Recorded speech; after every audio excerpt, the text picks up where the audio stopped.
L'arbitre lève le standard téléphonique et annonce son numéro, et Speed s'excite comme un enfant parce qu'il sera sur le terrain. La première balle qu'il touche est en glissement dangereux sur un adversaire, ce qui a failli lui causer une blessure grave. Puis il essaie de frapper le ballon avec la tête à la manière de Cristiano Ronaldo, et il saute de toutes ses forces, mais ses cheveux changent complètement la direction du ballon. Il court comme un fou pour arracher le ballon à un adversaire, puis le glisse par derrière en commet une erreur très évidente, mais l'arbitre le grace, tandis que Speed agit comme s'il avait réussi un tir parfaitement légal.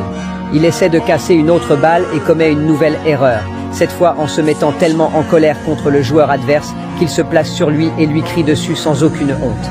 Puis il met toute sa force pour sauver le ballon, et réussit, mais il le sauve de sa propre main comme si les règles ne s'appliquaient pas à lui.